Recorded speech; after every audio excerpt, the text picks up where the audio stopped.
কাতারে ইসরায়েলের সাম্প্রতিক হামলা গোটা মুসলিম বিশ্বকে ফেলেছে এক দুঃসাহসী প্রশ্নের মুখে। এবার কি মধ্যপ্রাচ্যের দেশগুলো একসাথে দাঁড়াবে? আরব ঐক্যের ডাক জোরালো হলেও উপসাগরীয় রাষ্ট্রগুলো ইসরায়েলের বিরুদ্ধে শক্ত জবাব দেবে কিনা সেটা এখন অত্যন্ত গুরুত্বপূর্ণ বিষয়। যুক্তরাষ্ট্রের ঘনিষ্ঠ মিত্র একটি স্বাধীন রাষ্ট্রে সরাসরি বিমান হামলা চালিয়ে নেতানিয়াহু যেন ঘোষণা দিলেন কারো সার্বভৌমত্বের তোয়াক্কা করেন না তিনি। কয়েকটি দেশের আকাশসীমা পেরিয়ে কাতারে আঘাত হানার দুঃসাহস কোত্থেকে পাচ্ছে ইসরায়েল? আরবদের মধ্যকার সম্পর্ক আসলে কতটা গভীর সেটা বাজিয়ে দেখতেই কি নেতানিয়াহু দিচ্ছেন যুদ্ধের ঘোষণা? দোহায় আক্রমণের প্রাথমিক প্রতিক্রিয়ায় কাতারের প্রধানমন্ত্রী ঘোষণা দিয়েছেন মুসলিম বিশ্বকে এবার সম্মিলিত জবাব দিতে হবে।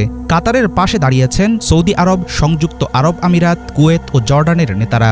সৌদি যুবরাজ স্পষ্ট ভাষায় বলেছেন কাতারের নিরাপত্তা রক্ষায় সর্বোচ্চ শক্তি ব্যয় করবেন তারা।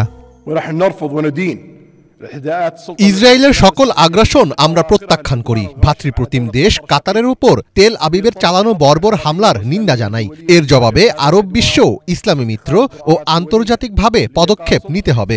দখলদার শক্তিকে থামানো এবং আঞ্চলিক শান্তি ধ্বংসের উদ্দেশ্যে চালানো ইসরায়েলের অপরাধমূলক কর্মকাণ্ড প্রতিহত করতে ঐক্যবদ্ধ প্রতিক্রিয়া জানানো দরকার।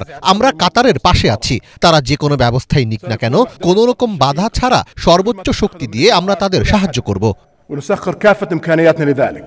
আরব ঐক্যের ডাক, মুসলিম দেশগুলোর সম্মিলিত প্রতিক্রিয়া কিংবা আন্তর্জাতিক নিন্দা কোনো কিছুকেই গুরুত্ব দেননি ইসরায়েলের প্রধানমন্ত্রী বেনিয়ামিন নেতানিয়াহু। তিনি বরং প্রকাশ্যে হুমকি দিয়েছেন যেসব দেশ ফিলিস্তিনের স্বাধীনতাকামী গোষ্ঠীকে আশ্রয় দেবে, সহযোগিতা করবে, সেসব দেশের মাটিতেও আঘাত হানবে ইসরায়েল।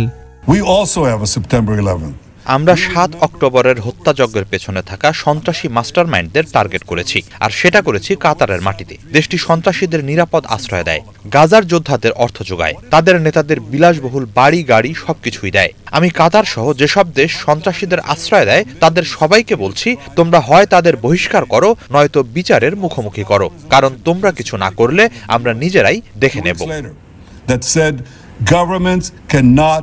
বিশ্বের বিভিন্ন প্রান্ত থেকে ইসরায়েলের বিরুদ্ধে নিন্দা ও বিবৃতির ঝড় উঠেছে, কিন্তু কার্যকর কোনো পদক্ষেপের ইঙ্গিত পাওয়া যায়নি। ফরাসি প্রেসিডেন্ট কাতারের সার্বভৌমত্ব রক্ষার প্রতিশ্রুতি দিয়েছেন, ইউরোপও হামলার বিরোধিতা করেছে, নিন্দা জানিয়েছেন আফ্রিকান নেতারা। তবে বিশ্লেষকেরা বলছেন কাতারের রাজধানীতে এই আঘাত উপসাগরীয় দেশগুলোর জন্য সতর্কবার্তা। তেল আবিবের ঘনিষ্ঠতম মিত্র যুক্তরাষ্ট্রের বর্তমান অবস্থান পরিষ্কার করে দিচ্ছে ইসরায়েলের লাগাম টেনে ধরার কোনো রকম পদক্ষেপ নিতে চায় না ওয়াশিংটন।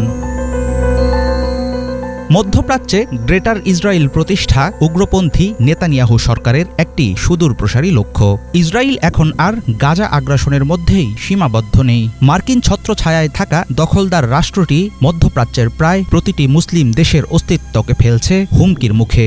বর্তমান পরিস্থিতিতে আরব রাষ্ট্রগুলো একাট্টা হয়ে ঐক্যবদ্ধ প্রতিরোধ গড়ে তুলবে কিনা তার উপর অনেকাংশেই নির্ভর করবে উপসাগরীয় অঞ্চলের ভবিষ্যৎ। হাফিজুল ইসলাম, বাংলা ভিশন।